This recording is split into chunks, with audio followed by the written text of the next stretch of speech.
ಗುರುಗಳ ಕರುಣದಿಂದ ಪನಿತು ಪೇಳುವೆ ಪರಮ ಭಗವದ್ಭಕ್ತರಿದನಾದರದಿ ಕೇಳುವುದು. ಕಡು ಕರುಣಿ ನೀನೆಂದರಿದು ಹೇರುಡಲ ನಮಿಸುವೆ ನಿನ್ನಡಿಗೆ ಬೆಂಬಿಡದೆ ಪಾಲಿಸು ಪರಮ ಕರುಣಾ ಸಿಂಧು ಎಂದೆಂದು. ನಡು ನಡುವೆ ಬರುತ್ತಿಪ್ಪ ವಿಘ್ನವ ತಡೆದು ಭಗವನ್ ನಾಮ ಕೀರ್ತನೆ ನುಡಿದು ನುಡಿಸೆನ್ನಿಂದ ಪ್ರತಿ ದಿವಸದಲ್ಲಿ ಮರೆಯದಲೇ. ಜಗನ್ನಾಥ ದಾಸರ ಚರಿತ್ರೆಯನ್ನು ಕೇಳ್ತಾ ಇದ್ವಿ. ಜಗನ್ನಾಥದಾಸರಿಗೆ ಗೋಪಾಲದಾಸರು ಹೇಳ್ತಾ ಇದ್ದಾರೆ, ನಿನಗೆ ಪರಮಾತ್ಮನೇ ಅಂಕಿತವನ್ನು ಕೊಡ್ತಾನೆ, ಹೋಗು ಅಂತೇಳಿ. ಆ ಆಜ್ಞೆಯಿಂದ ಸೀದಾ ಪಂಢರಪುರಕ್ಕೆ ಬಂದಿದ್ದಾರೆ. ಪಂಢರಪುರಕ್ಕೆ ಬಂದು ಪಾಂಡುರಂಗ ಎಂದು ಕಾಂಬೆನು ಪಾಂಡುರಂಗ ಮೂರುತಿಯ ಇಂದು ಭಾಗ ನಿವಾಸ ನರನ ಸಾರಥಿಯ ಅಂತ ಹೇಳ್ತಾ ಇದ್ದಾರೆ. ಎದ್ದು ಕಾಣಿಸ್ತೀಯಪ್ಪ ಪರಮಾತ್ಮ ಪಾಂಡುರಂಗ, ಭೀಮರಥಿ ನದಿಯ ತೀರದಲ್ಲಿರುವಂತಹ ನರನ ಸಾರಥಿಯಾಗಿರುವಂತಹ ಅರ್ಜುನನ ಸಾರಥಿಯಾಗಿರುವಂಥ ಶ್ರೀಕೃಷ್ಣನೇ ವಿಠ್ಠಲ ಎಂದು ಕಾಣಿಸ್ತೀಯಪ್ಪ ಅಂತ ಹೇಳಿ ಅಲ್ಲಿ ಇದು ಮಾಡ್ತಾ ಇದ್ದಾರೆ. ಅವನ ಧ್ಯಾನವನ್ನೇ ಮಾಡುತ್ತಾ ಇದ್ದಾರೆ. ಒಂದು ದಿವಸ ಏನಾಯಿತು ಅಂತಂದರೆ, ಅವರಿಗೆ ಧ್ಯಾನದಲ್ಲೇ ಕೂತಾಗೆ ಪರಮಾತ್ಮನ ರೂಪ ಕಾಣಿಸಿ ಪಂಢರಪುರದ ವಿಠ್ಠಲನೆಲ್ಲ ಇದು ಮಾಡ್ತಾ ಕೂತಿದ್ದಾರೆ. ಪರಮಾತ್ಮ ಟೊಕ್ಕಕ್ಕೆ ಕೈ ಇಟ್ಟು ನಿಂತಿದ್ದಾನೆ.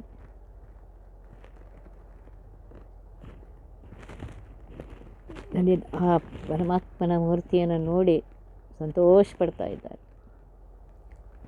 ಅಂತರ್ಮುಖರಾಗಿದ್ದಾರೆ. ಆ ಪರಮಾತ್ಮನ ಮೂರ್ತಿಯನ್ನು ನೋಡಿ ನಲಿದಾಡ್ತಾ ಇದ್ದಾರೆ. ಹೇಳ್ತಾ ಇದ್ದಾರೆ,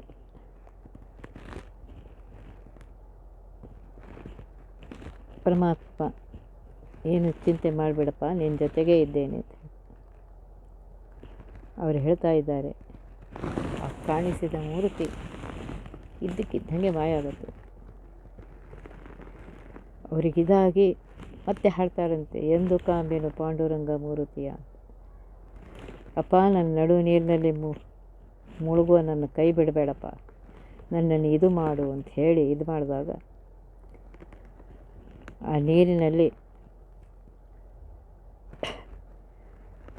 ಆ ಪರಮಾತ್ಮನ ಧ್ಯಾನ ದೃಷ್ಟಿಯಲ್ಲಿ ಅಲ್ಲಿ ಕುಳಿತು ನೋಡ್ತಾ ಇದ್ದಾರೆ, ನಿಂತು ನೋಡ್ತಾ ಇದ್ದಾರೆ.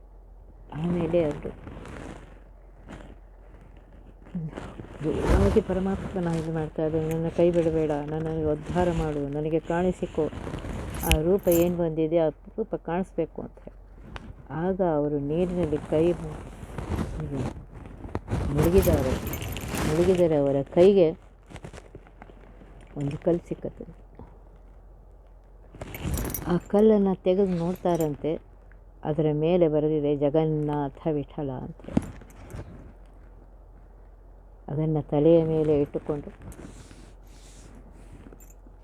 ಜಗನ್ನಾಥದಾಸರು ಆ ಪರಮಾತ್ಮನ ಸ್ತೋತ್ರವನ್ನು ಮಾಡ್ತಾ ಇದ್ದಾರೆ. ಅವತ್ತಿನಿಂದ ಶ್ರೀನಿವಾಸಾಚಾರ್ಯರು ಜಗನ್ನಾಥ ವಿಠಲರಾದರು.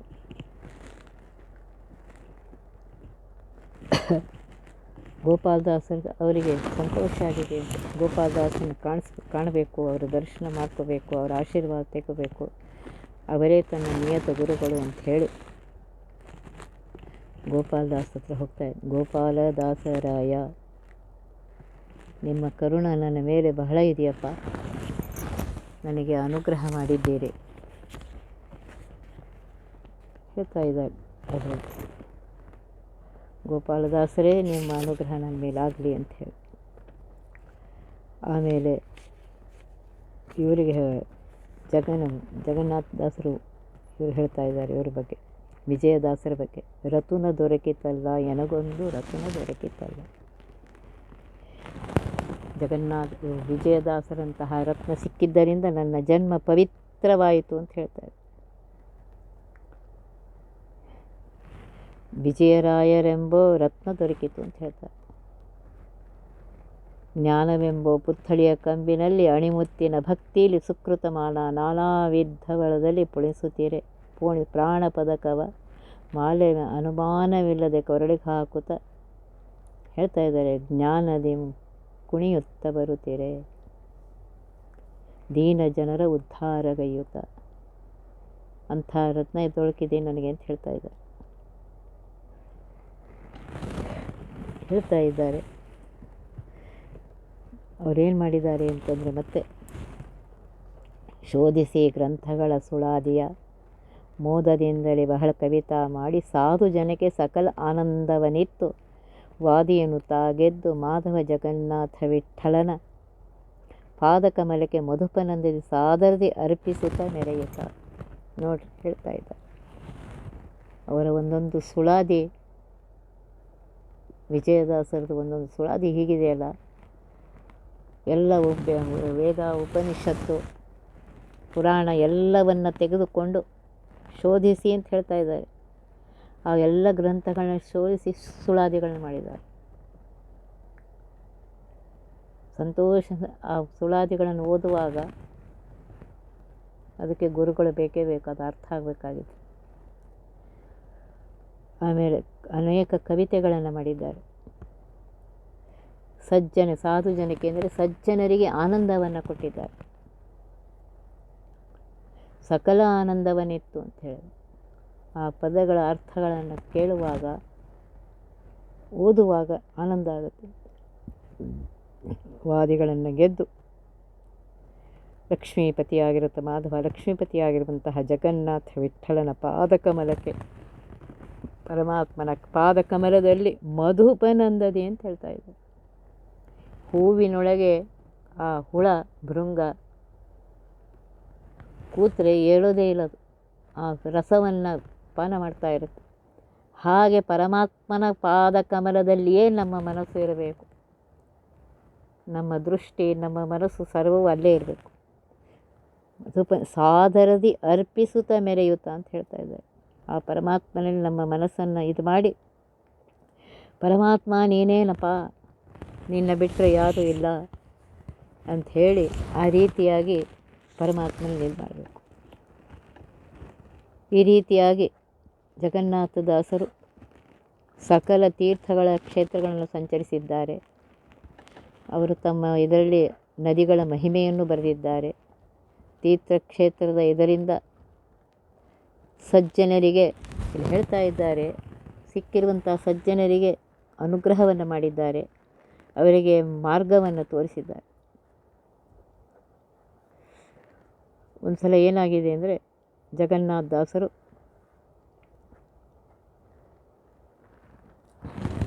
ಪ್ರವಚನ ಎಲ್ಲ ಮಾಡಿ ರಾತ್ರಿಯಾಗಿತ್ತು. ನಿದ್ರೆಯನ್ನು ಮಾಡಿದ್ದಾರೆ. ಪ್ರಾಜ್ಞೆ ನಾಮಕನ ಅನುಗ್ರಹದಿಂದ ನಿದ್ದೆಯನ್ನು ಮಾಡಿದ್ದಾರೆ. ಆ ಪ್ರಾಜ್ಞೆ ನಾಮಕ ಪರಮಾತ್ಮ ತೈಜಸ್ಸನ್ನು ಕಳಿಸಿದ್ದಾನೆ. ತೈಜಸ ನಾಮಕ ಪರಮಾತ್ಮ ನಮಗೆ ಸ್ವಪ್ನವನ್ನು ಕೊಡುವ. ಪ್ರಾಜ್ಞೆ ನಾಮಕ ಪರಮಾತ್ಮ ಗಾಢವಾದ ನಿದ್ದೆಯನ್ನು ಕೊಡ್ತಾನೆ. ಅವನು ಹೃದಯ ಮಂದಿರದಲ್ಲಿದ್ದಾನೆ. ತೈಜಸ ನಾಮಕ ಪರಮಾತ್ಮ ಕಂಠದಲ್ಲಿದ್ದಾನೆ. ಅವನು ಸ್ವಪ್ನಗಳನ್ನು ಕೊಡ್ತಾನೆ. ಒಂದು ನೆನಪಿಟ್ಕೊಡ್ರಿ, ಜಾಗೃತ ಅವಸ್ಥೆಯಲ್ಲಿ ನಾವು ಏನೇನು ಮಾಡಿರ್ತೀವೋ ಅದೇ ಸ್ವಪ್ನ ಬೀಳುತ್ತೆ. ಸಿಕ್ಕಿದ್ದೆಲ್ಲ ಸ್ವಪ್ನ ಬೀಳೋದಿಲ್ಲ. ಜಾಗೃತ ಅವಸ್ಥೆಯಲ್ಲಿ ಮಾಡಿದ್ದೆಲ್ಲ ಅಲ್ಲಿ ಮನಸ್ಸಲ್ಲಿ ಕೂತಿರುತ್ತೆ. ಪರಮಾತ್ಮ ಅದನ್ನೇ ಚೆನ್ನಾಗಿ ಒಂದು ಇದು ಮಾಡಿ ಸ್ವಪ್ನವನ್ನು ಕೊಡ್ತಾನೆ. ಜಗನ್ನಾಥದಾಸರಿಗೆ ಒಂದು ದಿವ್ಯವಾದ ಸ್ವಪ್ನ ಬಿತ್ತಂತೆ. ಪಾಂಡುರಂಗ, ಪಂಢರಪುರದ ಪಾಂಡುರಂಗ ಭಕ್ತರ ಉದ್ಧಾರಕ್ಕೋಸ್ಕರ ನಿಂತಿದ್ದಾನಂತೆ. ಎರಡೂ ಬದಿಯಲ್ಲಿ ಒಂದು ಕಡೆ ವ್ಯಾಸರಾಯರು, ಒಂದು ಕಡೆ ಪುರಂದಾಸರಿದ್ದಾರೆ. ಜಗನ್ನಾಥದಾಸರನ್ನು ನೋಡಿ ಅವರು ಪಾಂಡುರಂಗನಿಗೆ ಪ್ರಾರ್ಥನೆ ಮಾಡ್ತಾ ಇದ್ದಾರೆ, ಇವನಿಗೆ ಅನುಗ್ರಹ ಮಾಡು ಅಂತ ಹೇಳಿ. ಆ ಸ್ವಪ್ನದಿಂದ ಎದ್ದು ನೋಡ್ತಾರೆ. ಅಲ್ಲಿ ಸ್ವಪ್ನ ಹರಿಕಥಾಂಸಾರ ರಚಿಸಿ ಅಂತ ಹೇಳಿದ್ದಾರೆ. ವ್ಯಾಸತೀರ್ಥರ ಒಲಮೆಯೋ ವಿಠ್ಠಲೋಪಾಸಕ ಪ್ರಭುವರ್ಯ ಪುರಂದರದಾಸರ ದಯವೋ ತಿಳಿಯದೆ ಓದಿ ಕೇಳದಲೆ ಕೇಶವನ ಗುಣಮಣಿಗಳನ್ನು ಪ್ರಾಣೇಶ ಗರ್ಪಿಸಿ ವಾದಿರಾಜರ ಕೋಶಕ್ಕೊಪ್ಪುವ ಹರಿಕಥಾಂಸಾರ ಪೇಳುವರು ಅಂತ ಹೇಳ್ತಾ ಇದ್ದಾರೆ ಶ್ರೀಧ ವಿಠ್ಠಲರು. ವ್ಯಾಸ ಸಾಹಿತ್ಯವನ್ನು ಎಲ್ಲವನ್ನು ನೋಡಿದಂತಹ ಇವರು ಆ ಹರಿಕಥಾಂಸಾರವನ್ನು ಬರೆದಿದ್ದಾರೆ. ಹೇಳ್ತಾ ಇದ್ದಾರೆ ಪರಮಾತ್ಮನ ಅನುಗ್ರಹ ಅವರ ಮೇಲೆ ಎಷ್ಟಿದೆ ಅಂತ ಹೇಳಿದರೆ ಹೇಳ್ತಾ ಇದ್ದಾರೆ. ಮತ್ತೆ ಸಾಧನ ಶರೀರವಿದು ನೀದಯದೆ ಕೊಟ್ಟದ್ದು ಸಾಧಾರಣವಲ್ಲ ಸಾಧುಪ್ರಿಯನೇ ವೇದವಾದೋದಿತ ಜಗನ್ನಾಥ ವಿಠ್ಠಲನ ಅಂತ ಹೇಳ್ತಾರೆ. ಪರಮಾತ್ಮ ನಮಗೆ ಮನುಷ್ಯ ಶರೀರ ಕೊಟ್ಟಿದ್ದಾನೆ. ಪರಮಾತ್ಮ ನಮ್ಮ ಮೇಲೆ ಅನುಗ್ರಹ ಮಾಡಿದ್ದಾನೆ, ಸಾಧನ ಮಾಡ್ಕೊ ಅಂಥೇಳಿ. ಮಾನವ ಜನ್ಮ ದೊಡ್ಡದೆ ಇದು ಹಾಳು ಮಾಡಲು ಬೇಡಿ ಹುಚ್ಚಪ್ಪಗಳಿರ. ಒಂದು ಕಡೆ ಪುರದಾಸ ಹೇಳ್ತಾರೆ ಮಾನವ ಜನ್ಮ ಬಂದಿದೆ ಅಂತಂದರೆ ಅನೇಕ ಜನ್ಮದ ಪುಣ್ಯದ ಫಲದಿಂದ ಮಾನವ ಜನ್ಮ, ಅದನ್ನು ಹಾಳು ಮಾಡಬೇಡ. ಹುಚ್ಚಪ್ಪಗಳಿರ ಅಂತೇಳಿದ್ರೆ ಹುಚ್ಚು ಮತ್ತೆ ಮಾನವ ಜನ್ಮ ಬರುತ್ತೆ ಅಂತ ನಿಂಗೆ ಗೊತ್ತಿಲ್ಲ. 84 ಲಕ್ಷ ಯೋನಿ ದಾಟಿ ಬಂದೆ, ಅದು ತಾನಲ್ಲ, ಅದು ತನ್ನದಲ್ಲ, ಮುಂದೆ ಬಾಹುದಲ್ಲ, ಅದು ಸ್ಥಿರವಲ್ಲ. ಎಷ್ಟು ಚೆನ್ನಾಗಿ ಹೇಳ್ತಾ ಇದ್ದಾರೆ ಅವರೇ. ಒಂದಲ್ಲ ಎರಡಲ್ಲ 84 ಲಕ್ಷ ಜನ್ಮಗಳಾಗಿವೆ. ಅಷ್ಟು ಯೋನಿಗಳಾದ ಮೇಲೆ ಮಾನವ ಜನ್ಮ ಬರುತ್ತೆ. ನಮ್ಮ ಕಲ್ಪನೆಗೆ ಮೀರಿದ್ದು. ನಾವೀಗ ಮಾಡುವ ಕರ್ಮ ನೋಡಿದರೆ ಮುಂದೆ ಮಾನವ ಜನ್ಮ ಬರುತ್ತಲ್ಲ. ಒಂದು ಸಲ ನಾವು ಆ ಕಡೆ ಹೋದ್ವಿ ಅಂದರೆ ಇಲ್ಲಿ ಬರೋದು ಮಹಾ ಕಠಿಣ. ಅಂಥದ್ದು ಯಾವುದು ಜನ್ಮದ ಪುಣ್ಯದಿಂದ ನಮಗೆ ಮಾನವ ಜನ್ಮ ಬಂದಿದೆ. ಆ ಪರಮಾತ್ಮನ ಬಗ್ಗೆ ಕೇಳುವ, ಹೇಳುವ, ನೋಡುವ ಭಾಗ್ಯವೂ ಸಿಕ್ಕಿದೆ. ಅದನ್ನು ಪೂರ್ತಿಯಾಗಿಟ್ಕೊ. ಮತ್ತೆ ವಾಪಸ್ ಆ ಕಡೆ ಹೋದೆ ಅಂದರೆ ಮತ್ತೆ ಬರೋದಿಲ್ಲ ನೀನು. ಆದ್ದರಿಂದ ಇಲ್ಲಿ ಹೇಳ್ತಾ ಇದ್ದಾರೆ ಅಂತಹ ಮಾನವ ಜನ್ಮ ಬಂದಾಗ ಅದನ್ನು ಇದು ಮಾಡು ಅಂತ ಹೇಳಿ. ಅದನ್ನೇ ಇಲ್ಲಿ ಹರಿಕಥಾಂಸ ಸಾಧನ ಶರೀರವಿದು ನೀ ದಯದಿ ಕೊಟ್ಟು. ಪರಮಾತ್ಮ ಇದು ಸಾಧನ ಶರೀರಪ್ಪ, ನೀ ದಯದಿಂದ ನಮ್ಮ ಮೇಲೆ ಕೊಟ್ಟಿದ್ದೀಯ. ಆದ್ದರಿಂದ ನಮಗೆ ಈ ದಾಸರ ಚರಿತ್ರೆಗಳಲ್ಲಿ ಇದೇ ಹೇಳುತ್ತೆ, ಆ ಸಾಧನ ಶರೀರವನ್ನು ಉಪಯೋಗಿಸಿಕೊ ಅಂತ ಹೇಳಿ. ನಾವೇನು ಮಾಡ್ತೇವೆ ಅಂತಂದ್ರೆ ಅದನ್ನು ಬಿಟ್ಟು ಬೇರೆ ಏನೇನೋ ಮಾಡ್ತೇವೆ. ಆ ಸಾಧನ ಶರೀರವನ್ನು ಉಪಯೋಗಿಸ್ಕೊಳ್ತೀವಿ ಅಂತ ಹೇಳ್ತಾ ಇದ್ದಾರೆ. ಹರಿಕಥಾಮೃತ ಸಾರವನ್ನು ಜಗನ್ನಾಥ ದಾಸರು ಬರೆದಿದ್ದಾರೆ. ಪರಮಾತ್ಮನ ಇದಾಗಿದೆ, ಆ ಪರಮಾತ್ಮನ ಇದು ಮಾಡಿ ಹರಿಕಥಾಂಸಾರವನ್ನು ಬರೆದಿದ್ದಾರೆ. 32 ಸಂಧಿ. 32 ಸಂಧಿ ಅಂತಂದರೆ ಇದು ವಾಯುದೇವರ ಒಂದು ರೂಪ. 32 ಲಕ್ಷಗಳಿಂದ ಇರುವ ಕೇವಲ ವಾಯುದೇವರು ಮಾತ್ರ. ಆ 32 ಸಂಧಿಯಿಂದ ವಾಯುದೇವರು ಸಾಕ್ಷಾತ್ ಪರಮಾತ್ಮನ ಪ್ರತಿಬಿಂಬರು. ಈ ಹರಿಕಥಾಂಸಾರ ಅಂತ ಹೇಳಿದ್ರೆ ಪರಮಾತ್ಮನ ರೂಪವೇ. ವಾಯುದೇವರ ಮುಖಾಂತರ ಪರಮಾತ್ಮ ನಮಗೆ ದರ್ಶನ ಕೊಡ್ತಾ ಇದೆ. ಆದ್ದರಿಂದ ಈ ಹರಿಕಥಾಂಸಾರವನ್ನು ಅಷ್ಟೇ ಇದರಿಂದ ಪ್ರತಿಯೊಂದು ಅಕ್ಷರದಲ್ಲಿ ಪರಮಾತ್ಮ ಕುಳಿತುಕೊಂಡು ನಮಗೆ ಅವನ ಮಹಿಮೆಯನ್ನು ತಿಳಿಸ್ತಾ ಇದ್ದ. ಆ ಮಹಿಮೆಯನ್ನು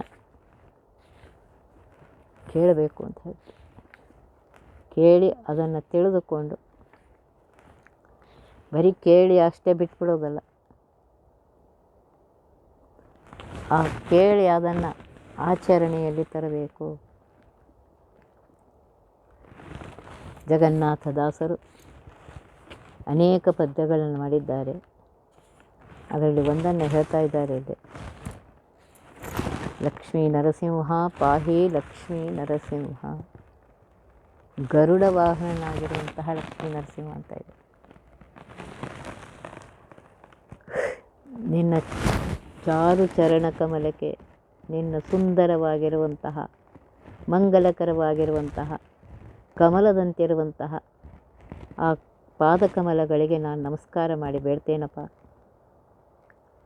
ನನ್ನ ಮೇಲೆ ದಯಮಾಡು. ಹೇಗೆ ಪ್ರಹ್ಲಾದನ ನುಡಿಯ ಕೇಳಿ, ಆ ಸಣ್ಣ ಬಾಲಕನಾಗಿರುವಂಥ ಪ್ರಹ್ಲಾದನ ನುಡಿ ಕೇಳಿ ಓಡಿ ಬಂದೆ, ತ್ವರಿತದಿ ಅಂತ ಇದೆ, ಓಡಿ ಬಂದೆ. ನಾನು ಕೇಳ್ತಾ ಇದ್ದಾನೆ, ಅವನು ನನ್ನನ್ನು ನೋಡಿ, ಹಿರಣ್ಯಕಶಿಪು ಅಂತ ಇದ್ದಾನೆ, ನನ್ನನ್ನು ನೋಡಿ ಇಡೀ ಬ್ರಹ್ಮಾಂಡ ಹೆದರುತ್ತೆ. ಈ ಹುಡುಗ ಸಣ್ಣ ಬಾಲಕ, ಇವನು ಯಾಕೆ ಅಂಥ ಏನು ಹೆದರದೆ ನಿಂತಿದ್ದಾನಲ್ಲ, ಎಲ್ಲಿ ಯಾವ ಮರೆಯಲ್ಲಿ ನಿಂತು ಇವನು ಇದು ಮಾಡ್ತಾ ಇದ್ದಾರೆ ಅಂತ. ಯಾರು ನಿನಗೆ ಇದು ಮಾಡ್ತಾರೆ? ನಾನು ಹೇಳ್ತಾ ಇದ್ದಾನೆ, ದೇವ್ರು ನಂಗೆ ಇದು ಮಾಡ್ತಾ ಇದ್ದ. ಎಲ್ಲಿದ್ದಾನ ನಿನ್ನ ದೇವ್ರು? ಎಲ್ಲ ಕಡೆಗೂ ಇದ್ದಾನೆ, ಸರ್ವತ್ರ ವ್ಯಾಪ್ತನಾಗಿದ್ದಾನೆ. ನನಗೆ ಯಾಕೆ ಕಾಣಿಸ್ತಾ ಇದೆ? ನೋಡೋ ಕಣ್ಣಿಲ್ಲ ಅಂತ. ಹಾಗಾದರೆ ಈ ಕಂಬದಲ್ಲಿದ್ದಾನೇನು ಅಂತ ಕೇಳ್ತಾನೆ. ಇದ್ದಾನೆ ಅಂತ ಹೇಳ್ತಾನೆ. ತೋರಿಸುವಂದ ತಕ್ಷಣ ಆ ಕಂಬದಿಂದ ಒಳ್ಳೆ ಗುಡುಗು ಸಿಡಲಿನ ಶಬ್ದವಾಗಿ ಕಂಬದಿಂದ ಪರಮಾತ್ಮ ಹೊರಗೆ ಬರ್ತಾ ಇದ್ದ. ತರುಳ ಪ್ರಹ್ಲಾದನ ನುಡಿಯ ಕೇಳಿ ತ್ವರಿತದೆ ಬಂದೇ ಇಲ್ಲಪ್ಪ ಸ್ವಾಮಿ, ಭಕ್ತರ ಮೇಲೆ ಎಷ್ಟೋ ನಿನಗೆ ದಯೆ. ಆ ಕೆಂಪು ಕಣ್ಣನ್ನು ಮಾಡಿಕೊಂಡು ಆ ಸಿಟ್ಟಿನಿಂದ ಬಂದು ಆ ಹಿರಣ್ಯಕಶಿಪುವಿನ ತೊಡೆಯ ಮೇಲೆ ಹಾಕಿಕೊಂಡು ಅವನ ಕರಳನ್ನು ಏನು ಮಾಡಿದೆಯಲ್ಲ ಪರಮಾತ್ಮ, ಎಂಥವನಪ್ಪ ನೀನು. ಆ ದೈತ್ಯನನ್ನು ಅತಿ ರೋಷದಿಂದ ಇದು ಮಾಡಿದೆಯಲ್ಲ ಪರಮಾತ್ಮ. ಅವನ ದೊಡ್ಡ ದೊಡ್ಡ ದೂರ ಕರುಳು ಅಂದರೆ ದೊಡ್ಡ ದೊಡ್ಡ ಕರುಳುಗಳನ್ನು ತೆಗೆದು, ಒಂದು ಕಡೆ ಹೇಳ್ತಾರೆ, ಅವನ ಹೊಟ್ಟೆ ಸೀಳಿ ಕರುಳು ಯಾಕೆ ನೋಡೋದಂದರೆ, ಇಂಥ ಅವನ ಹೊಟ್ಟೆಯಿಂದ ಆ ಪ್ರಹ್ಲಾದ ಬಂದಿದ್ದಾನೆ, ಇನ್ನೂ ಎಷ್ಟು ಪ್ರಹ್ಲಾದರಿದ್ದಾರೆ ಅಂತ ನೋಡಬೇಕು ಅಂತ ಹೇಳಿ ಆ ಹೊಟ್ಟೆ ಸೀಳಿದಂತೆ ಬರುವ ಆ ದೊಡ್ಡ ಒಳ್ಳೆ ಕರುಳುಗಳನ್ನು ಮಾಲೆಯ ಹಂತೆ ಹಾಕಿಕೊಂಡು ಪ್ರಹ್ಲಾದನಿಗೆ ಪರಮಾತ್ಮ ಅನುಗ್ರಹ ಮಾಡಿದ್ದಾನೆ. ಜಯ ಜಯ ದೇವವರೆಣ್ಯ ಮಹಾದ್ಭಯವ ಭಯ ನಿವಾರಣ ಅಗ್ರಗಣ್ಯ ಗುಣತ್ರಯ ಘೋರ ದುರಿತಾರಣ್ಯ ಧನಂಜಯ ಜಗದೇಕ ಶರಣ್ಯ ಆಹಾ ಲಯ ವಿವರ್ಜಿತ ಲೋಕತ್ರಯ ವ್ಯಾಪ್ತ ನಿಜ ಭಕ್ತ ಪ್ರಿಯ ಘೋರಾಮಯ ಹೃದಯ ಮಾಡಣ್ಣೋ ನರಸಿಂಹ ಹೇಳ್ತಾ ಇದ್ದಾರೆ. ಜಯ ಜಯ ದೇವ ಪರಮಾತ್ಮನ ಅವತಾರ ಆದಾಕ್ಷಣ ಎಲ್ಲ ದೇವತೆಗಳು, ಬ್ರಹ್ಮದೇವರು ಗಾಬರಿಯಾಗಿ ಮತ್ತೆ ಪ್ರಳಯ ಆಯ್ತೇನು ಅಂತ. ಮಹಾಲಕ್ಷ್ಮೀ ದೇವಿ ಅಂತ ಪರಮಾತ್ಮನ ಜೊತೆಗೇ ಇರುವವಳು, ಅವಳು ಬಂದಿದ್ದಾಳಂತೆ, ಪ್ರತ್ಯಕ್ಷ ಕಾಣಿಸಿದ್ದಾಳಂತೆ. ಅಪ್ಪ ತಂದೆ ಜಯ ಜಯ ದೇವವರೆಣ್ಯ ಅಂದರೆ ಸರ್ವೋತ್ತಮನಾಗಿರುವಂತಹ, ಸರ್ವೋತ್ಕೃಷ್ಟನಾಗಿರುವಂತಹ, ಸರ್ವಸ್ವಾಮಿಯಾಗಿರುವಂತಹ ಹೇ ಪರಮಾತ್ಮ, ಎಲ್ಲರ ಮಹಾ ಭಯವನ್ನು ನಿವಾರಣೆ ಮಾಡುವಂತಹ ಪರಮಾತ್ಮ, ಗುಣತ್ರಯ ಸತ್ವ ರಜ ತಮ ಆ ಗುಣಗಳಿಂದ ಏನು ಘೋರ ಇದು ಬರ್ತಾ ಇದೆ, ದುರಿತಗಳು ಬರಿತಾ ಇವೆ, ಅವುಗಳನ್ನೆಲ್ಲ ನಿವಾರಣೆ ಮಾಡುವಂತಹ ಪರಮಾತ್ಮ, ಧನಂಜಯನಾಗಿರುವಂಥ ಅರ್ಜುನನಿಗೆ ಶರಣು ಬಂದ, ಆಮೇಲೆ ಅವನಿಗೆ ಅನುಗ್ರಹ ಮಾಡಿದಂತಹ ಪರಮಾತ್ಮ, ಲೋಕತ್ರಯ ವ್ಯಾಪ್ತ 14 ಲೋಕಗಳಲ್ಲಿ ವ್ಯಾಪ್ತನಾಗಿರುವಂತಹ, ಅವನಿಗೆ ಈ ಸೃಷ್ಟಿ ಸ್ಥಿತಿ ಲಯವುಗಳೆಲ್ಲ ಸಿಕ್ಕಾಕೊಳ್ಳೋದಿಲ್ಲ, ಅವೆಲ್ಲ ವಿವರ್ಜಿತನಾಗಿದ್ದಾನಂತಹ ಪರಮಾತ್ಮ, ಭಕ್ತರಿಗೆ ಅತ್ಯಂತ ಪ್ರೀತ್ಯಾಸ್ಪದನಾಗಿದ್ದಾನೆ. ಭಕ್ತರು ಅವನಿಗೆ ಪ್ರೀತ್ಯಾಸ್ಪದರು, ಭಕ್ತರಿಗೆ ಅವನು ಬೇಕು. ಅಂತಹ ಪರಮಾತ್ಮ ನಮ್ಮ ಭಯವನ್ನು ದೂರ ಮಾಡಪ್ಪ ಅಂತ ಹೇಳ್ತಾರೆ.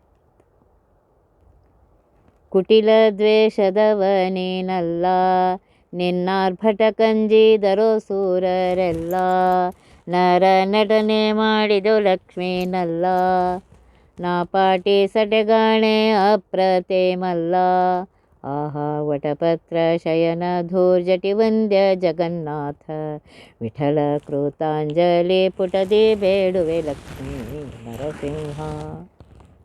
ಪರಮಾತ್ಮ ಕುಟಿಲ ಅಂದರೆ ಕೆಟ್ಟ ಬುದ್ಧಿಯವನಲ್ಲ, ಮುಂದೊಂದು ಹಿಂದೊಂದು ಈ ಥರ ಮಾಡುವನಲ್ಲ. ದ್ವೇಷ ಗೀಷ ಪರಮಾತ್ಮ ಎಂದು ಯಾರ ಬಗ್ಗೆ ಇಟ್ಕೊಳ್ಳೋದಿಲ್ಲ. ತಪ್ಪು ಮಾಡಿದವರಿಗೆ ಶಿಕ್ಷೆ ಕೊಡ್ತಾನೆ, ಭಕ್ತಿ ಮಾಡಿದವರಿಗೆ ಅನುಗ್ರಹ ಮಾಡ್ತಾನೆ. ಪರಮಾತ್ಮ ಆ ನಿನ್ನ ಬಂದ ಆರ್ಭಟಕ್ಕೆ, ನರಸಿಂಹ ರೂಪದಿಂದ ಬಂದ ಆರ್ಭಟಕ್ಕೆ ಎಲ್ಲ ರಾಕ್ಷಸರು ಅಸುರರು ಪ್ರಳಯನೇ ಆಯ್ತೇನು ಅಂತ ಹೆದರ್ಕೊಂಡ್ರು. ನರನಟನೆ ಮಾಡಿದೆಯಲ್ಲಪ್ಪ ಲಕ್ಷ್ಮೀಪತಿಯಾಗಿರುವಂತಹ ಪರಮಾತ್ಮ, ನಿನ್ನ ಪರಾಕ್ರಮಕ್ಕೆ ಈ ಪ್ರಪಂಚದಲ್ಲಿ ಯಾರೂ ಸರಿ ಇಲ್ಲಪ್ಪ. ಅವರೆಲ್ಲರಿಗಿಂತ ನೀನು ಅಸಮನಾಗಿದ್ದಿ, ಶ್ರೇಷ್ಠನಾಗಿದ್ದಿ, ಸರ್ವೋತ್ತಮನಾಗಿದ್ದಿ ಪರಮಾತ್ಮ ನೀನು. ವಟಪತ್ರ ಶಯನ, ಪ್ರಳಯ ಕಾಲದಲ್ಲಿ ವಟಪತ್ರದ ಮೇಲೆ ಮಲಗಿರುವಂತಹ ಹೇ ಪರಮಾತ್ಮ, ನರಸಿಂಹದೇವರು ಅವನೇ, ಪರಮಾತ್ಮನು ಅವನೇ, ಸೃಷ್ಟಿಸ್ಥಿತಿ ಲಯ ಮಾಡುವಂತಹ ಎಲ್ಲ ಅವನೇ ಇದ್ದಾನೆ ಪರಮಾತ್ಮ. ಅಂತಹ ಪರಮಾತ್ಮ ಧೂರ್ಜಟಿ ವಂದ್ಯ, ಈಶ್ವರನಿಂದ ಮಹಾದೇವರಿಂದ ವಂದಿತನಾಗಿರುವಂತಹ ಪರಮಾತ್ಮ ಜಗನ್ನಾಥ ವಿಠಲ, ಜಗತ್ತಿಗೆ ಸ್ವಾಮಿಯಾಗಿರುವಂತಹ ಹೇ ಪರಮಾತ್ಮ, ಕೃತಾಂಜಲಿ ಪುಟದಿ ದೇವರು, ನಿನಗೆ ನಮಸ್ಕಾರ ಮಾಡಿ ನಾನು ಬೇಡ್ಕೋತೇನೆ ಪರಮಾತ್ಮ, ಅನುಗ್ರಹ ಮಾಡಪ್ಪ ಅಂಥೇಳಿ ಜಗನ್ನಾಥದಾಸರು ಬೇಡಿದ್ದಾರೆ. ಅದರಿಂದ ಪರಮಾತ್ಮನ ಅನುಗ್ರಹ ಮೊದಲು ಬೇಕು. ಪರಮಾತ್ಮನ ಅನುಗ್ರಹ ಆದರೆ ಉಳಿದದೆಲ್ಲ ಅದರಿಂದ ಇಲ್ಲಿ ಹೇಳ್ತಾ ಇದ್ದಾರೆ ಜಗನ್ನಾಥದಾಸರು. ಚರಿತ್ರೆಯಿಂದ ನಮ್ಗೆ ಗೊತ್ತಾಗತ್ತೆ ಪರಮಾತ್ಮನ ಅನುಗ್ರಹ ಆದರೇ ನಮಗೆ ಎಲ್ಲ ಸಿಕ್ಕತ್ತೆ, ಇಲ್ಲದೇ ಇದ್ದರೆ ಇಲ್ಲ. ಆ ಪರಮಾತ್ಮನ ಅನುಗ್ರಹವಾಗಬೇಕಾಗಿದ್ದರೆ ಅವನು ಸರ್ವೋತ್ತಮ, ಸರ್ವೋತ್ಕೃಷ್ಟ, ಸರ್ವಸ್ವಾಮಿ, ನಿರ್ದೋಷ, ಅನಂತ ಕಲ್ಯಾಣ ಗುಣ ಪರಿಪೂರ್ಣನಾಗಿದ್ದಾನೆ ಅಂತ ತಿಳಿದುಕೊಂಡು ಸರ್ವರ ಹೃದಯ ಮಂದಿರದಲ್ಲಿ ಅವನೇ ಇದ್ದಾನೆ, ಅವನೇ ಬಿಂಬನಾಗಿದ್ದಾನೆ. ನಾವೆಲ್ಲ ಅವನೊಬ್ಬನೇ ಸರ್ವತಂತ್ರ ಸ್ವತಂತ್ರ, ನಾವೆಲ್ಲರೂ ಅವನ ಅಧೀನ. ಭಕ್ತರ ಅಧಿಷ್ಟವನ್ನು ಪೂರ್ಣ ಮಾಡುವವನು ಅವನೇ ಅಂತ ತಿಳಿದುಕೊಂಡು ಆ ಬಿಂಬರೂಪ ಆಗಿರುವಂತಹ ಪರಮಾತ್ಮನನ್ನು ಸರಿಯಾಗಿ ತಿಳಿದುಕೊಂಡು ಅವನನ್ನೇ ಯಾವಾಗಲೂ ಧ್ಯಾನ ಮಾಡಬೇಕು. ಆ ಧ್ಯಾನ ಬರಬೇಕಾಗಿದ್ದರೆ ಆ ಪರಮಾತ್ಮನ ಮಹಿಮೆಯನ್ನು ಸರಿಯಾಗಿ ತಿಳಿದುಕೊಂಡು ಆವಾಗಲೇ ಆ ಪರಮಾತ್ಮನ ಧ್ಯಾನ ಬರುತ್ತೆ. ನಮಗೆ ಜಗನ್ನಾಥದಾಸರು ಎಷ್ಟು ಉಪಕಾರ ಮಾಡಿದ್ದಾರೆ ಎಂದು ಆ ವೇದ ಉಪನಿಷತ್ತು ಎಲ್ಲಗಳನ್ನು ನಾವು ಸಾಮಾನ್ಯ ಸ್ತ್ರೀಯರಿಗೆ ಅವೆಲ್ಲ ಓದಲಿಕ್ಕಾಗೋದಿಲ್ಲ, ಆ ಅಧಿಕಾರವೂ ಇಲ್ಲ. ನಮ್ಮ ಮೇಲೆ ಅನುಗ್ರಹ ಮಾಡಬೇಕು ಅಂಥೇಳಿ ಪರಮಾತ್ಮ ಅವರಿಗೆ ಅನುಗ್ರಹ ಮಾಡಿದ್ದಾನೆ, ಆಜ್ಞೆ ಮಾಡಿದ್ದಾನೆ, ಈ ಹರಿಕಥಾಂಸಾರವನ್ನು ಬರೀರಿ ಅಂಥೇಳಿ ತಾನೇ ಕೂತು ಬರೆಸಿದ್ದಾನೆ. ಅದನ್ನು ಸರಿಯಾಗಿ ತಿಳಿದುಕೊಂಡು ಆ ಪರಮಾತ್ಮನ ಚಿಂತನೆಯನ್ನು ಮಾಡಿದಾಗ ಪರಮಾತ್ಮನ ಅನುಗ್ರಹ ಆಗುತ್ತೆ. ಅದಕ್ಕೆ ಅವರು ಸ್ಟಾರ್ಟಿಂಗಲ್ಲಿ ಹೇಳ್ತಾರೆ, ಹರಿಕಥಾಮೃತ ಸಾರ ಗುರುಗಳ ಕರುಣದಿಂದ ಆಪನಿತು ಪೇಳುವೆ, ಪರಮ ಭಗವದ್ಭಕ್ತರು ಇದನ್ನು ಆದರದಿ ಕೇಳುವುದು ಅಂತ ಹೇಳ್ತಾ ಇದ್ದಾರೆ. ಈ ಹರಿಕಥಾ ಅಮೃತ ಸಾರ ಆ ಶಬ್ದದಲ್ಲೇ ತುಂಬಿಟ್ಟಿದ್ದಾರೆ ಅವರು. ನಾನು ಏನು ಹೇಳಿಕ್ಕೆ ಹೊರಟಿದ್ದೇನೆ, ಹರಿ. ಹರಿ ಅಂದರೆ ಯಾರು? ಸರ್ವೋತ್ತಮನಾಗಿರುವಂತಹ, ಸರ್ವೋತ್ಕೃಷ್ಟನಾಗಿರುವಂತಹ, ಸರ್ವಸ್ವಾಮಿಯಾಗಿರುವಂತಹ ಪರಮಾತ್ಮನ ಹರಿ ಅಂತ ಹೇಳ್ತಾ ಇದ್ದಾರೆ. ಹರಿ ಅಂದರೆ ಸಾಕು, ಪರಮಾತ್ಮ ಹೇಳ್ತಾ ಇದ್ದಾನೆ ಹರಿ ಅಂತ ಹೇಳು, ಆ ಶಬ್ದವನ್ನು ಹೇಳು, ನಿನ್ನ ಎಲ್ಲ ಪಾಪಗಳನ್ನ ಹರಿದು ಕಿತ್ತಪ್ಪಿಸಾಕ್ತೇನೆ. ಅದಕ್ಕೆ ಒಂದು ಕಡೆ ದಾಸ ಹೇಳ್ತೇವೆ, ಹರಿ ಹರಿ ಎನ್ನಲಿಕ್ಕೆ ಹೊತ್ತಿಲ್ಲ, ಈ ನರ ಜನ್ಮ ವ್ಯರ್ಥವಾಗಿ ಹೋಗುತ್ತದಲ್ಲ, ಹರಿ ಹರಿ ಎನ್ನಲಿಕ್ಕೆ ಹೊತ್ತಿಲ್ಲ. ಎಲ್ಲದಕ್ಕೂ ನಮಗೆ ಟೈಮ್ ಇದೆ. ಹಾಳು ಹರಟೆ ಹೊಡ್ಲಿಕ್ಕೆ ಟೈಮ್ ಇದೆ, ಟಿ ವಿ ನೋಡ್ಲಿಕ್ಕೆ ಟೈಮ್ ಇದೆ, ಇನ್ನು ಬೇಕಾದ ಮಾಡ್ಲಿಕ್ಕೆ ಟೈಮ್ ಇದೆ. ಆದರೆ ಪರಮಾತ್ಮನ ಹೆಸರು ಹೇಳಲಿಕ್ಕೆ ಒಂದು ಟೈಮ್ ಇಲ್ಲ ನೋಡಿ. ಅವ್ರು ಹೇಳ್ತಾ ಇದ್ದಾರೆ, ನರಜನ್ಮ ಬಂದಿದೆ ಅನಂತ ಜನ್ಮದ ಪುಣ್ಯದಿಂದ, ಆ ನರಜನ್ಮ ಕೊಟ್ಟಿದ್ದಾನೆ ಪರಮಾತ್ಮ. ನಾಲಿಗೆಯನ್ನು ಕೊಟ್ಟಿದ್ದಾನೆ, ಮಾತನಾಡುವ ಶಕ್ತಿ ನಿನಗಿದೆ. ಹಾಳು ಹರಟೆ ಹೊಡೆಯದೆ ಆ ಪರಮಾತ್ಮನ ನಾಮವನ್ನು ಹೇಳು ಅಂತ ಹೇಳ್ತಾ ಇದ್ದೆ. ಹರಿ ಅಂತನ್ನು ಆ ಪರಮಾತ್ಮ ಓಡಿ ಬರ್ತಾನೆ. ಹರಿಯ ಕಥಾ, ಆ ಪರಮಾತ್ಮನ ಮಹಿಮೆ ಅಂತಂದು ಏನಿದೆ ಅದನ್ನು, ಅದು ಹೇಗಿದೆ ಅಂದರೆ ಅದೇ ಅಮೃತ. ಪರಮಾತ್ಮನ ಮಹಿಮೆ ಏನಿದೆ ಅದೇ ಅಮೃತ ಇದೆ. ಅಷ್ಟು ರುಚಿಯಾಗಿದೆ ಸಾರ ಅಂತ ಹೇಳ್ತಾ ಇದೆ. ಅಷ್ಟು ಪೂರ್ತಿ ನಮಗೆಲ್ಲ ಹೇಳಲಿಕ್ಕಾಗೋದಿಲ್ಲ. ನಮ್ಮ ಇದಕ್ಕೆ ಪ್ರಕಾರ ಹೇಳ್ತಾ ಇದ್ದೇವೆ, ಕಿಂಚಿತ್ತನ್ನು ಹೇಳ್ತಾ ಇದ್ದೇವೆ. ಸಾರವನ್ನು ಸ್ವಲ್ಪವನ್ನು ಮಾತ್ರ ಅದರ ಮಹಿಮೆಯನ್ನು ಹೇಳ್ತಾ ಇದ್ದೇವೆ. ಆ ರುಚಿಯನ್ನು ನಿಮಗೆ ತೋರಿಸ್ತಾ ಇದ್ದೇವೆ. ಅದನ್ನು ಹೇಳಬೇಕಾದ್ರೆ ಗುರುಗಳ ಅನುಗ್ರಹ ಬೇಕೇ ಬೇಕು. ಗುರುಗಳ ಅನುಗ್ರಹ ಇಲ್ಲದೆ ಏನೂ ಆಗೋದಿಲ್ಲ. ಅದನ್ನು ನಾನು ಹೇಳ್ತಾ ಇದ್ದೇನೆ ಅಂಥೇಳಿ ಹೇಳ್ತಾ ಇದ್ದೆ. ಆದ್ದರಿಂದ ಇದನ್ನು ಎಲ್ಲರೂ ತಿಳ್ಕೋಬೇಕು. ಹರಿ ಇದರಲ್ಲಿ ತಾರತಮ್ಯವನ್ನು ತಂದಿದ್ದಾನೆ. ಹರಿ ಅಂದರೆ ಸರ್ವೋತ್ತಮನಾಗಿರುವಂತಹ ಪರಮಾತ್ಮ. ಅವನ ಕಥಾ ಅಂತಂದರೆ ಅವನ ಜೊತೆಗೆ ಯಾವಾಗಲಿರುವಂತಹ ಮಹಾಲಕ್ಷ್ಮೀ ದೇವಿ. ಅಮೃತ ಅಂತಂದರೆ ವಾಯುದೇವರು. ಸಾರ ಅಂದರೆ ಎಲ್ಲದ ದೇವತೆಗಳು. ತಾರತಮ್ಯ ನಮ್ಮಲ್ಲಿ ಅತ್ಯಂತ ಅವಶ್ಯಕ. ಹರಿ ಸರ್ವೋತ್ತಮ, ವಾಯುದೇವೋತ್ತಮ, ಇದು ಬೇಕೇ ಬೇಕು. ಈ ತಿಳುವಳಿಕೆ ಯಾವಾಗಲೂ ಇರಲಿಕ್ಕೆ ಬೇಕು. ಆ ಒಂದೇ ಶಬ್ದದಲ್ಲಿ ಅವರು ಹೇಳ್ತಾ ಇದ್ದಾರೆ, ಹರಿ ಕಥಾ ಅಮೃತ ಸಾರ. ಇದನ್ನು ಹೇಳಬೇಕಾದ್ರೂ ಗುರುಗಳ ಅನುಗ್ರಹ ಬೇಕೇ ಬೇಕು. ಅನುಗ್ರಹದಿಂದ, ಗುರುಗಳ ಅನುಗ್ರಹದಿಂದ, ಅವರ ಕರುಣೆಯಿಂದ ಆಪನಿತು. ಇಷ್ಟೇ ನಮ್ಮ ಗುರುಗಳು ಹೇಳಾರಂತ ತಿಳ್ಕೊಬೇಡಿ. ಅವರು ಭಾಳಷ್ಟು ಹೇಳಿದ್ದಾರೆ. ನಾನು ನನಗೆಷ್ಟು ಹೇಳಿದ ಅಷ್ಟು ಹೇಳ್ತಾರೆ. ಇದು ನೋಡಿರಿ, ಈ ವಿನಯತೆ ಇರಬೇಕು. ನಮಗೇನಾಗುತ್ತೆ, ಸ್ವಲ್ಪ ಒಂದೆರಡು ಅಕ್ಷರ ಬಂದ ತಕ್ಷಣ ಅಹಂಕಾರ ಶುರು ಆಗುತ್ತೆ. ನನ್ನಷ್ಟು ಯಾರು ಅಂತ ಕೂತಿರ್ತೀವಿ. ಆಪನಿತು ಅಂತ ಹೇಳ್ತಾರೆ. ನನ್ನ ಯೋಗ್ಯತೆಗೆ ಅನುಸಾರವಾಗಿ ನನಗೆ ತಿಳಿದಷ್ಟು ಹೇಳ್ತಾ ಇದ್ದೀನಿ. ಇಷ್ಟೇ ಪರಮಾತ್ಮನ ಮಹಿಮೆ ಅಂತ ತಿಳ್ಕೊಬೇಡ್ರಿ. ಅನಂತ ಮಹಿಮೆ ಉಳ್ಳವನು. ಆದ್ದರಿಂದ ಇದನ್ನು ತಿಳ್ಕೊಳ್ಬೇಕು. ಅಂತಹ ಪರಮಾತ್ಮನ ಮಹಿಮೆಯನ್ನು ನಾನು ಪೇಳುವೆ ಅಂತ ಹೇಳ್ತಾ ಇದ್ದೇನೆ. ಪರಮ ಭಗವದ್ ಭಕ್ತರು ಇದನ್ನು ಯಾರು ಕೇಳಬೇಕು? ಅಲ್ಲೇನೋ ನಡೀತಾ ಇದೆ, ಓಡಾಡಿಕೊಂಡು ಮಾತಾಡಿಕೊಂಡು ಹೇಳ್ತಾ ಇರ್ತಾರೆ ಅಂತ ಹೇಳಿ ಇಲ್ಲ. ಕೇಳುವವರು ಪರಮ ಭಕ್ತಿಯಿಂದ, ಪರಮಾತ್ಮನಲ್ಲಿ ಭಕ್ತಿದು, ಹರಿ ಸರ್ವೋತ್ತಮ ಅಂತನ್ನುವಂತಹ ಭಕ್ತಿಯಿಂದ ಪರಮಾತ್ಮನೇ ಹೇಳಿಸ್ತಾ ಇದ್ದಾನೆ, ಪರಮಾತ್ಮನೇ ಕೇಳಿಸ್ತಾ ಇದ್ದಾನೆ.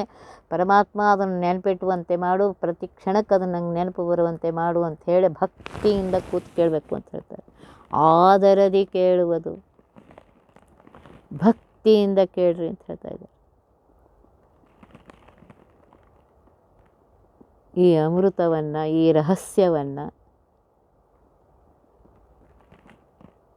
ಬಿಂಬಕ್ರಿಯೆ ಅನುಸಂಧಾನದಿಂದ ಕೇಳ್ರಿ ಅಂತ ಹೇಳ್ತಾರೆ. ವಿಶ್ವಾಸದಿಂದ ಕೇಳ್ರಿ. ಆದ್ದರಿಂದ ಇದನ್ನು ಇಟ್ಕೊಂಡು ಆ ರೀತಿಯಾಗಿ ಕೇಳಬೇಕು ಅಂತ ಹೇಳ್ತಾ ಇದ್ದಾರೆ. ಪರಮಾತ್ಮ ಎಂಥವನು? ಪಾಪ ಪರಿಹಾರಕನಾಗಿರುವಂತಹ, ಬಿಂಬರೂಪಿಯಾಗಿರುವಂತಹ ಪರಮಾತ್ಮನನ್ನು, ಆ ಪರಮಾತ್ಮನೇ ಸರ್ವ ಜೀವರ ಅಂತಃಪ್ರೇರಕನಾಗಿದ್ದಾನೆ. ನೋಡಿರಿ, ಆ ಜೀವನ ಅವನ ಅನಾದಿ ಕರ್ಮ, ಅನಾದಿ ಯೋಗ್ಯತಾ, ಅದನ್ನು ನೋಡಿಕೊಂಡು ಪರಮಾತ್ಮ ಪ್ರತಿ ಕ್ಷಣಕ್ಕೆ ಆ ಜೀವನಿಂದ ಕರ್ಮಗಳು ಮಾಡಿಸ್ತಾನೆ. ಈ ಜಾಗಕ್ಕೆ ಇವನು ಕರ್ಕೊಂಡು ಹೋಗಬೇಕು, ಈ ರೀತಿಯೇ ಮಾಡಿಸ್ಬೇಕು. ಇದೆಲ್ಲ ನಮ್ಮ ಕಲ್ಪನೆಗೆ ಮೀರಿದ್ದು. ಮನೆಯಲ್ಲಿ ಒಬ್ಬರಿಗೊಂದು ಅಡುಗೆ ಮಾಡಿ ಹಾಕಬೇಕಾದ್ರೆ ಒಬ್ರಿಗೆ ಖಾರ ಸೇರುತ್ತೆ, ಒಬ್ರಿಗೆ ಹುಳಿ ಸೇರುತ್ತೆ, ಒಬ್ರಿಗೆ ಸಿಹಿ ಸೇರುತ್ತೆ, ಒಬ್ರಿಗೆ ಈ ಪಲ್ಯ ಸೇರುತ್ತೆ ಒಬ್ರಿಗೆ ಇಲ್ಲಕ್ಕದೆ. ಅವಾಗ ನಾವೇನು ಹೇಳ್ತೀವಿ, ನಿಮಗೆಲ್ಲ ಮಾಡಲಿಕ್ಕಾಗೋದಿಲ್ಲ, ಇವತ್ತು ಇದು ಮಾಡಿದ್ದೀನಿ ತಿನ್ನಿರಿ ಅಂತ. ಆದರೆ ಪರಮಾತ್ಮ ನೋಡ್ರಿ ಹೇಗಿದ್ದಾನೆ ಅಂತಂದರೆ, ಅನಾದಿ ಕಾಲದ ಆ ಜೀವನ ಯೋಗ್ಯತೆ ಅವನಿಗೆ ಎಂದೋ ಗೊತ್ತಿದೆ.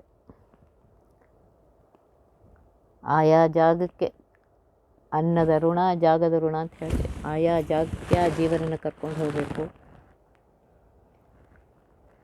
ಅಲ್ಲಿ ಕರ್ಕೊಂಡು ಹೋಗಿ ಅವರಿಗೆ ಅಷ್ಟೇ ತಿನ್ನಿಸ್ಬೇಕು. ಆ ಸಂಬಂಧನೂ ಅವನೇ ಮಾಡಿಸೋನು.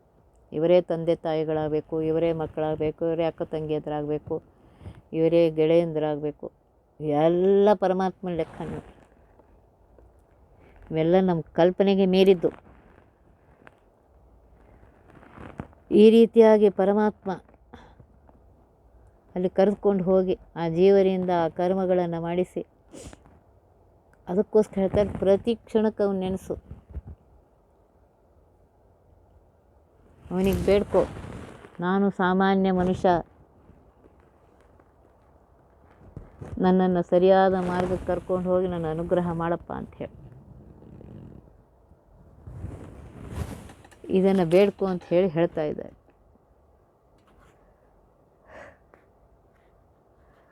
ಭಕುತನ ಮುಂದೆ ನೀನವರ ಹಿಂದೆ ಅಂತ ಹೇಳ್ತಾ ಇದ್ದಾರೆ. ಭಕ್ತ ಜನರು ಮುಂದಪ್ಪ, ನೀನು ಅವ್ರ ಹಿಂದೆ ಹೋಗಿ ಅವ್ರ ಜೊತೆಗೇ ಇದ್ದು, ಹೇಗೆ ಸಣ್ಣ ಮಗು ಆಗಲೇ ನಡೀತಾ ಇರುತ್ತೆ. ತಾಯಿ ಎತ್ಕೊಂಡು ಕರ್ಕೊಂಡು, ಇಲ್ಲ ನಾನು ನಡಿಬೇಕು ಅಂತ ತಾಯಿ ಬಿಟ್ಬಿಡ್ತಾಳೇನು? ಇಲ್ಲ, ಅದ್ರ ಹಿಂದೆನೇ ಹೋಗ್ತಾಳೆ. ಮತ್ತು ಎಲ್ಲರೂ ಬಿದ್ದಿತ್ತು ಅಂತ. ಹಾಗೆ ಪರಮಾತ್ಮ ನಮ್ಮ ಜೊತೆಗೇ ಇದ್ದಾನೆ. ನಮ್ಮ ಜೊತೆಗೇ ಇದ್ದು ನಮ್ಮನ್ನು ಇದು ಮಾಡ್ತಾ ಇದ್ದಾನೆ. ಆ ಒಂದು ಎಚ್ಚರಿಕೆ ಇರಬೇಕು. ಆದ್ದರಿಂದ ಇಲ್ಲಿ ಹೇಳ್ತಾರೆ, ವಿಜಯ ವಿಠ್ಠಲ ಉತ್ಸಾಹ ವಾಹನದಿ ಬೀದಿ ಮೆರೆಯುತ್ತಿರಲು ಸತ್ಸಂಗತಿಗೆ ಹರಿದಾಸರಲ್ಲದೆ ಭಕ್ತವತ್ಸಲ ಸಿರಿ ವಿಜಯ ವಿಠ್ಠಲ ವೆಂಕಟಾಚಲ ವತ್ಸ ಮುಂದಲ್ಲದೆ ಧೇನುತಾ ಮುಂದೇನು ಹೇಳ್ತಾ ಇದ್ದಾರೆ. ಭಕ್ತವತ್ಸಲನಾಗಿರುವಂತಹ ಲಕ್ಷ್ಮೀಪತಿಯಾಗಿರುವಂತಹ ಪರಮಾತ್ಮ ವತ್ಸತಾ ಮುಂದಲ್ಲದೆ ಧೇನುತಾ ಮುಂದೆ. ಮೊದಲು ವತ್ಸ ಅಂತಂದರೆ ಕರು ಹೋಗುತ್ತೆ, ಅದ್ರ ಹಿಂದೆನೇ ಎಲ್ಲಿ ಹೋಗುತ್ತೆ ಇದು ಅಂಥೇಳಿ ಹಸು ಹೋಗುತ್ತೆ, ಆಕಳು ಹೋಗುತ್ತೆ. ಹಾಗೆ ನೀನು ಭಕ್ತರನ್ನು ಪ್ರತಿ ಕ್ಷಣಕ್ಕೆ ಕಾಯಪ್ಪ.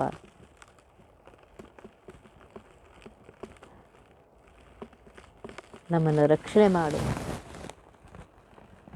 ನಾವು ಮರೆತರು, ನಾವು ಸಾಮಾನ್ಯ ಮನುಷ್ಯರು ಮರಿತೀವಿ, ನಮಗೆ ಎಚ್ಚರ ಕೊಡು, ನಿನ್ನ ನೆನಪನ್ನು ಮಾಡಿಕೊಡು, ನಮಗೆ ಅನುಗ್ರಹ ಮಾಡು ಅಂತ ಹೇಳಿ ಬೇಡ್ಕೋತಾ ಇದ್ದೆ.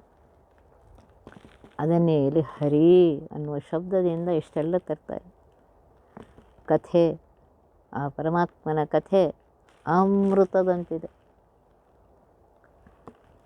ಆ ಅಮೃತ ಕುಡಿದವನು ಹೇಗೆ ಬಾಯಿ ಚಪ್ಪರಿಸಿ ಕುಡಿತಾ ಇದ್ದಾನೆ, ಹಾಗೆ ಹರಿಕಥಾಂಸಾರ ಹೇಗಿದೆ ಅಂದರೆ ಬಾಯಿ ಚಪ್ಪರಿಸಿ ಆ ಪರಮಾತ್ಮನ ಮಹಿಮೆಯನ್ನು ಕೇಳಿದಾಗ ಏನೋ ಒಂದು ಆಗ್ತಾ ಇದೆ, ಆ ಆನಂದ ಹರಿಕಥಾಂಸಾರ ಕೇಳಿದ್ರೆ ಬರುತ್ತಂತೆ.